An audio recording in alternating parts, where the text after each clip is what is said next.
વાત કરીએ રાજ્યના અનેક જિલ્લા તાલુકાઓમાં દીપડાનો આતંક સતત વધી રહ્યો છે। નવસારીના વાંસદામાં છેલ્લા કેટલાક સમયથી દીપડાના ત્રાસથી લોકો પરેશાન બન્યા છે। વાંસદામાં શિકારની શોધમાં પ્રવેશેલા આ દ્રશ્યો સીસીટીવીમાં કેદ થયા છે। દીપડો શિકારની શોધ કરતા કરતા એક મકાન સુધી પહોંચે છે અને ત્યાં રાખેલ મરઘીઓનો શિકાર કરવાનો પ્રયાસ કરે છે। કેમ કે મરઘીઓ પાંજરામાં હતી તેના કારણે તેનો શિકાર તો થઈ ન શક્યો, પરંતુ પાંજરું તોડવા દીપડો લાંબા સમય સુધી પ્રયાસ કરતો રહ્યો। તો આ તરફ વિસ્તારમાં દીપડાના આટાફેરા સતત વધતા મરઘી ફાર્મ તેમજ પાલતુ પશુઓના રક્ષણને લઈ વન વિભાગ સતર્ક બન્યું છે। વધુ વિગતો સાથે સંવાદદાતા બ્રિજેશ આપણી સાથે જોડાયા છે। બ્રિજેશ, સતત દીપડાના આટાફેરા રહેણાંક વિસ્તારમાં વધી રહ્યા છે, ગ્રામજનોમાં ફફડાટ છે, વન વિભાગ કઈ રીતે કામગીરી કરી રહ્યું છે?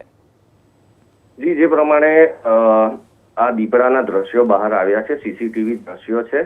રહેણાંક વિસ્તારોમાં સતત દીપડા પોતાનું ભોજન શોધી રહ્યા છે, કારણ કે તેઓને નોર્મલી જે શિકાર મળવો જોઈએ એ મળી નથી રહ્યો।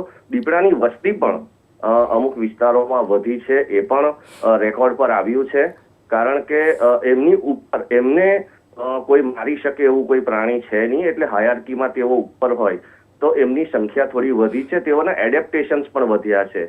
ત્યારે વન વિભાગ સતત પ્રયત્ન તો કરે કે દીપડાને પકડી લે, પરંતુ દીપડાને પકડી લીધા બાદ પણ એને ક્યાં મૂકવો એ પણ મોટા પ્રશ્ન છે, અને દીપડો 30 કિલોમીટર જેટલી રેન્જ એ દિવસમાં પૂરી કરતો હોય છે।